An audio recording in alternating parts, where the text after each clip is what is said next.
마지막 밤에 하나님께서 또 여러분에게 꼭 필요한 생명의 말씀을 주시고 특별히 여러분의 마음속에 큰 비전의 그런 은혜와 또 성령의 능력이 임하는 귀한 밤 되길 주의 이름으로 축원합니다. 제가 월요일 새벽에 왜 예수 그리스도를 믿습니까? 예수님을 믿는 이유가 무엇입니까? 예수 그리스도를 우리가 꼭 믿어야 되는 목적이 뭡니까? 그런 질문을 했고 그 질문에 답을 3가지를 했습니다. 자, 오늘 여러분 마지막 날에 다시 한번 생각해 보면 왜 예수 믿습니까? 첫 번째가 행복하기 위해서입니다. 정말 예수님 믿으면 행복할까? 행복한 것들이 참 많죠. 그런데 여러분 꼭 기억해야 될 것은 예수 그리스도가 내 안에 있는 사람들, 성령이 내 안에 있는 사람들은 특징이 있습니다. 진짜 크리스찬들의 특징이 뭘까? 내 계획대로 잘 안 돼요. 내 뜻대로 안 돼요. 내가 열심히 노력했는데 잘 안 돼요. 어려운 일을 만날 때 내 안에 정말 성령이 있는 사람들은 그렇게 생각합니다. 이 일은 하나님의 주권적인 섭리와 하나님의 역사하심이 있다. 그러므로 감사하는 것입니다. 오히려 어려울 때 그 하나님의 주권적인 섭리를 믿고 감사하는 것입니다. 또 하나 여러분, 일이 막 잘 됩니다. 나도 모르는 사이에 점점 일이 잘 돼요. 일이 잘 돼도 이거 다 하나님의 은혜로 된 것이고 나를 위해 주변에 많은 사람들이 기도하기 때문에 내가 이렇게 잘 되는 것이다. 그러니까 어떻게 해요? 겸손해지면서 또 하나님 앞에 감사하는 것입니다. 이렇게 인생을 살아가면 행복해질 수밖에 없습니다. 행복의 시작 예수 그리스도 믿으시기 바랍니다. 자, 예수 그리스도를 믿으면 또 하나 놀라운 기적이 일어나죠. 그것은 뭘까요? 자유함입니다. 자, 창조주 하나님, 세상 모든 만물을 창조하신 하나님, 부도 귀도 존귀도 영광도 권세도 크게 하심도 강하게 하심도 다 하나님 아버지의 손에 있는데 하나님이 나의 아버지다 하는 거예요. 하나님이 나의 아버지인 걸 믿으면 두려움이 사라지기 시작을 하죠. 자유합니다. 염려, 근심, 걱정 있긴 있어도 이걸 이겨낼 수가 있는 거죠. 자유합니다. 자유. 또 하나 여러분, 예수 그리스도를 믿게 되면 생겨나는 놀라운 일이 있습니다. 그게 뭘까요? 변화입니다. 그 아름다운 변화예요. 너무너무 아름다운 변화가 나도 모르는 사이에 일어나는 거예요. 자, 오늘 여러분 유인물을 하나 받으셨을 거예요. 2장을 받았을 건데, 자, 예수 그리스도의 십자가는 이 부분을 한번 봐주세요. 제가 한번 읽어볼게요. 성경 전체를 요약한 짧은 내용이지만 성경 전체의 요약입니다. 예수 그리스도의 십자가는 죄인의 자리요 실패의 자리 그리고 수치와 아픔의 자리입니다. 그러나 십자가는 승리와 부활, 회복과 변화의 자리입니다. 아브라함과 같은 형편없는 우상숭배의 아들도 아내를 누이라 속이던 비겁자, 무책임한 자도 변화됩니다. 모세와 같은 철저한 실패자도, 분을 삭히지 못하고 사람을 쳐 죽였던 회의주의자도 변화됩니다. 다윗 같은 패륜하도, 간음, 살인, 거짓 증인의 죄악을 범한 자도 변화됩니다. 베드로와 같은 배반자도, 부인 저주 맹세까지 하며 실수를 수없이 저지른 자도 변화됩니다. 바울 같은 살인마도, 예수 그리스도를 믿는 자들을 죽이고 교회를 불태우던 무서운 인간도 변화됩니다. 우리의 삶이 모든 것들을 다 이루신 예수 그리스도를 의지하며 살 때, 십자가를 바라보며 살 때 우리는 변화될 수 있습니다. 말씀이 육신이 되어 우리 가운데 오신 예수 그리스도를 의지할 때 형편없는 인간도 아브라함 얘기예요. 믿음의 조상이 됩니다. 철저한 패배자로, 무서운 패류나 다윗도 성군이 되고 하나님 마음에 합한 자로 바뀝니다. 시시각각 배반하던 자도 위대한 수제자 베드로가 되고, 살인을 저지른 살인마도 세계 선교를 위한 사도 바울이 됩니다. 자, 몸을 팔며 7 귀신 들린 자도, 자, 마리아의 얘기죠. 막달라 마리아. 가장 아름다운 신앙의 표상으로 뒷바꿔줍니다. 자, 그 다음에 4줄을 같이 한번 읽어보겠습니다. 자, 시작. 하나님의 말씀을 다 이루신 예수 그리스도가 우리들의 주인이 되기 때문입니다. 우리의 부족함에도 불구하고 우리를 도와주시고 책임져 주시는 주님 때문에 변화됩니다. 예수 그리스도는 바로 우리의 미래가 되시기 때문입니다. 믿으시기 바랍니다. 여러분, 가장 어려운 일이 뭘까요? 가장 어려운 일은 나 자신을 변화시켜 나가는 것입니다. 내가 생각할 때 내 모습 때문에 얼마나 많이 실망합니까? 내 변하지 않는 꼬라지 때문에, 나 때문에. 세상을 바꾸는 것보다 어찌 보면 나를 아름다운 모습으로 바꿔가고 변화되고 성숙된 모습을 보는 것이 더 어려운 것이지요. 그런데 여러분, 나라는 존재가 변화되고 성숙되기 위해서는 꼭 필요한 것이 있습니다. 그게 뭘까요? 자, 내 안에 이게 존재 혁명이 일어나야 되는데, 이 존재 혁명은 어떻게 일어날까? 비전이 있어야 일어납니다. 비전. 하나님이 주신 꿈이 있으면 내 자신은 너무 아름답게 변화되는 것입니다. 성경에 나와 있는 사람 전부 다 현찮은 사람이에요. 우리보다 훨씬 더 못한 사람이에요. 조금 전에 소개한 사람들. 우리보다 더 죄가 많아요. 문제가 더 많아요. 더 악해요. 근데 다 바뀌어가는 거예요. 왜 그럴까요? 하나님이 주신 비전 때문입니다. 비전.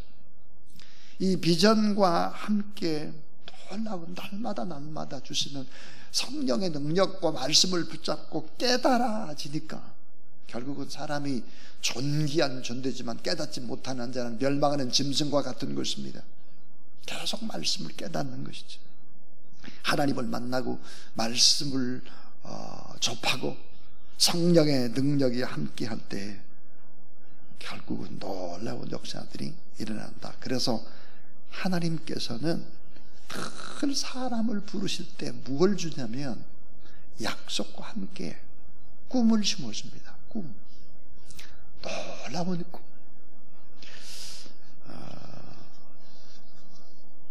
저는 북한을 생각하면 늘 눈물이 났습니다. 그렇게 눈물이 나더라고요. 나라와 민족을 위해 기도할 때, 북한을 위해서 기도할 때는 언제나 주르르 눈물을 흘렸습니다.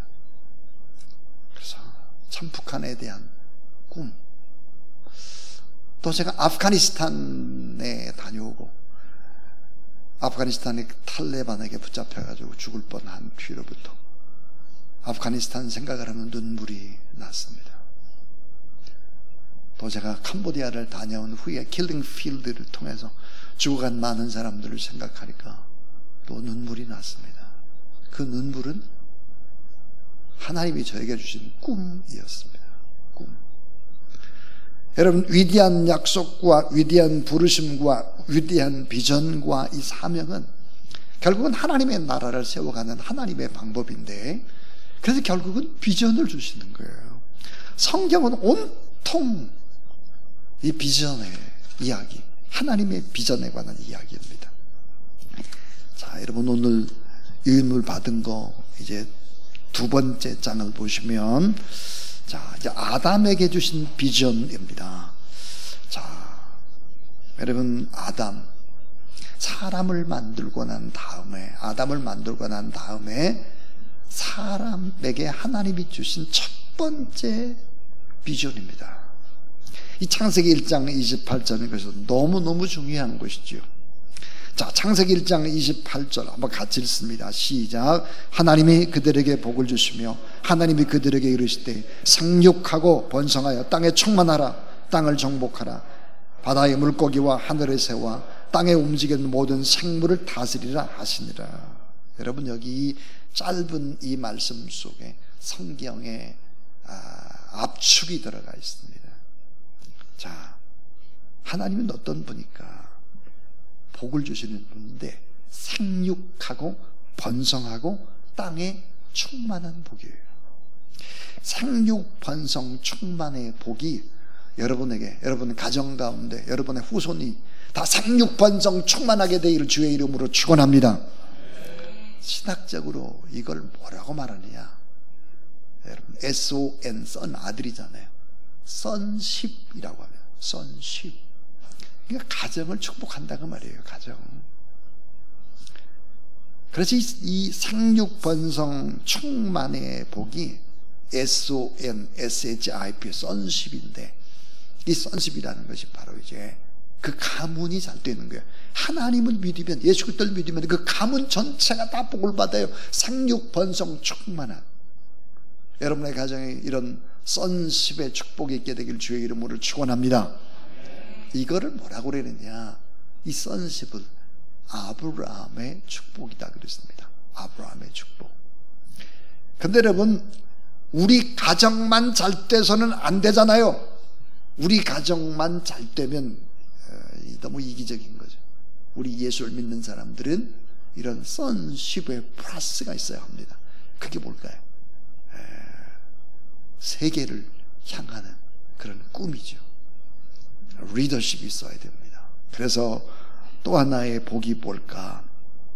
다스리고 정복하고 그 다음에 통치해 나가는 것입니다. 하나님의 나라를 다스리고 정복하고 통치해 나가는, 이 땅에 하나님의 나라를 이뤄가는데 이거를 뭐라고 말하느냐? 신학적으로 king, K-I-N-G, 킹십이라고 해요. 킹십. 이 킹십이 뭘까? 이건 바로 구약성경의 그 유명한 다윗의 복이다 그래요. 아브라함의 복과 다윗의 복. 여러분, 이 복은 무엇과 연결되느냐? 마태복음 1장 1절과 연결이 됩니다. 자, 여러분, 아브라함과 다윗의 자손, 예수 그리스도의 세계라 그랬어요. 예수 그리스도는 누구실까? 아브라함과 다윗의 자손이다 그래요.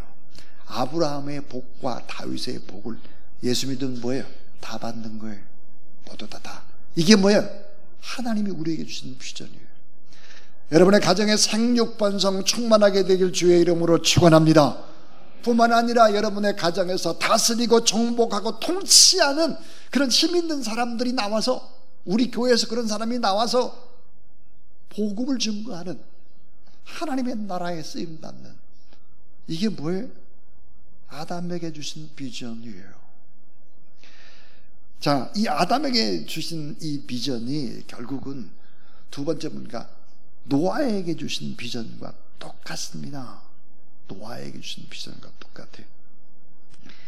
자, 창세기 9장 16절 17절 그랬는데 창세기 9장 1절에도 보니까 생육, 번성, 충만의 축복이에요. 그러니까 아담의 축복이 결국은 비전이 노아에게도 그대로 이루어지는 것을 볼 수 있습니다. 자, 여러분, 나중에 보니까 이 바벨탑 사건이 창세기 11장에 이제 일어난 이후에 또 하나의 하나님의 비전은 아브라함에게 이어지는 것입니다. 자, 여러분, 창세기 12장 2절부터 3절 한번 같이 읽어보겠습니다. 자, 시작. 내가 너로 큰 민족을 이루고 내게 복을 주어 내 이름을 창대하게 하리니 너는 복이 될지라. 너를 축복하는 자에게 내가 복을 내리고 너를 저주하는 자에게 내가 저주하리니 땅의 모든 족속이 너로 말미암아 복을 받게 하는 것이라. 자, 중요한 게 뭐예요? 이 아브라함이 받은 비전도 역시 뭐예요? 아담에게 주신 비전이나 노아에게 주신 비전이나 같은 비전이에요. 우리는 다 뭐가 돼요? 축복의 통로가 돼서 결국은 하나님의 나라가 점점 이 땅에 세워져 가도록, 그렇게 이제 쓰임을 받는 것입니다. 자, 요셉에게 주신 비전 좀 더 구체화됩니다. 자, 창세기 31장 9절에 보니까 요셉이 다시 꿈을 꾸고 창세기 50장입니다. 창세기 50장 24절 25절에 보니까 요셉이 그 형제들에게 이르되 나는 죽을 것이다. 하나님이 당신들을 돌보시고 당신들을 이 땅에서 인도해내서 아브라함과 이삭과 야곱에게 맹세하신 땅에 자 이르게 하시리라 하고, 요셉이 또 이스라엘 자손에게 맹세시켜 이르기를 하나님이 반드시 당신들을 돌보시리니 당신들은 여기서 내 해골을 메고 올라가겠다 하라 하였더라 그랬습니다. 여러분, 이건 뭘까요? 이 가나안 땅에 관한 이야기, 약속의 땅에 관한 이야기. 구약에서 여러분 가나안 이 약속의 땅이라고 하는 것은 하나님의 나라를 의미하는 것입니다. 신약으로는 하나님의 나라. 그러니까 결국은 어때요? 하나님의 나라를 바라보며 그 땅을 사모하는 그런 삶들을 사랑하는 모습들을 보게 됩니다. 자, 요셉에게 준 비전은 뭘까? 나도 믿음의 아브라함처럼 이삭처럼 야곱처럼 그렇게 하나님 나라에 가고 싶다라고 하는 것이죠. 오늘 우리에게도 마찬가지. 모세에게 주신 비전 조금 더 구체화됩니다. 출애굽기 19장 5절 6절인데요. 너무너무 중요한 말씀이에요. 출애굽기 전체의 요약이라고 말할 수 있습니다. 한번 같이 읽어보죠. 자, 시작. 세계가 다 내게 속하였나니 너희가 내 말을 잘 듣고 내 언약을 지키면 너희는 모든 민족 중에서 내 소유가 되겠고 너희가 내게 대하여 제사장 나라가 되며 거룩한 백성이 되리라. 너는 이 말을 이스라엘 자손에게 전할지니라 그랬습니다. 자, 하나님의 소유가 된다는 거예요. 자, 거룩한 백성, 성민 백성이 되고 제사장 나라가 된다. 그래서 그 나라를 통해서 뭐예요? 하나님의 나라가 점점점 퍼져가도록 한다는 것이죠. 자, 다윗에게 주신 비전도 마찬가지. 온 땅에 높임받기를 원하시는 하나님의 영광. 다니엘에게 주신 비전도 마찬가지. 권세와 영광과 나라를 자, 하나님을 잘 섬기는 백성들에게 줄 것이다 그랬어요.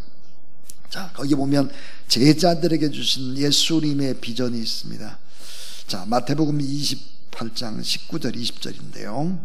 자, 우리 마지막 예수님의 유언과 같은 제자들에게 주신 비전이기 때문에 같이 한번 읽어봅니다. 시작. 그러므로 너희는 가서 모든 민족을 제자로 삼아 아버지 아들과 성령의 이름으로 세례를 베풀고 내가 너에게 분부한 모든 것을 가르쳐 지키게 하라. 볼지어다 내가 세상 끝날까지 너희와 항상 함께 있으리라 하시니라. 아멘. 모든 민족을 제자로 삼으라. 아버지 아들과 성령의 이름으로 세례를 베풀라 그랬습니다. 하나님의 나라가 증거되도록 하라 그랬습니다. 사도 바울에게 주신 비전입니다. 사도행전 19장 20절. 이 일이 있은 후에 바울이 마게도냐와 아가야를 거쳐서 예루살렘에 가기로 작정하여 이르되 내가 거기 갔다가 후에 로마도 봐야 하리라 하고 그랬습니다. 유럽의 복음화의 비전. 전 세계 모든 길은 다 로마로 통할 때 그 로마에 가서 복음을 내가 증거하겠다 그랬습니다. 오늘 우리가 읽은 빌립보 3장에는 예수 그리스도를 위하는 일이라면 내가 모든 것을 바쳐도 나는 기쁘고 감사하다. 가장 위대하고 가장 고상한 예수 그리스도를 위해서 내가 살아가는 것은 축복이다. 그런 고백이죠. 자, 마지막 이제 반모섬에서 그리스 앞에 있는 지중해의 반모섬, 조그마한 섬이죠. 바위밖에 없는 섬. 이 반모섬에서 사도 요한에게 주신 비전입니다. 요한계시록 7장 9절부터 10절 한번 같이 읽죠. 자, 시작. 이 일 후에 내가 보니 각 나라 족속과 백성과 방 안에서 아무도 능히 셀 수 없는 큰 무리가 나와 흰옷을 입고 손에 종려 가지를 들고 보좌 앞에 어린 양 앞에 서서 큰 소리로 이르시되 구원하심의 보좌에 앉으신 우리 하나님과 어린 양에게 있도다 하니. 영원한 하나님의 나라. 지금 고난과 역경 중에 있고 로마의 철권 통치하에 있다 할지라도 영원한 하나님의 나라를 바라보며 다시 믿음을 지키고 힘을 내라는 그런 비전이었습니다. 자, 여러분, 예수 그리스도를 우리 마음에 품고 민족과 세계를 향해서 나가는 그런 것은 주사랑교회의 비전이기도 하고 예수님께서 제자들에게 주신 비전이기도 합니다. 여러분, 사람이 어떻게 행복해질 수 있을까요? 사람이 어떻게 자유로울 수 있을까요? 사람이 어떻게 아름다운 변화가 가능할까요? 그것은 비전이 있어야 하는 것입니다. 이 비전을 위해서 공부하고, 이 비전 때문에 건강하고, 이 비전 때문에 가정의 복을 받고, 이 비전 때문에 사업이 싹되고, 또 생육번성 충만하고, 그리고 정복하고 다스리고 통치하는 그런 역사들, 우리 이 밤에 기도하는 모든 사람들에게 이런 하나님의 비전이 깊이 가슴에 남겨지기를 주의 이름으로 축원합니다.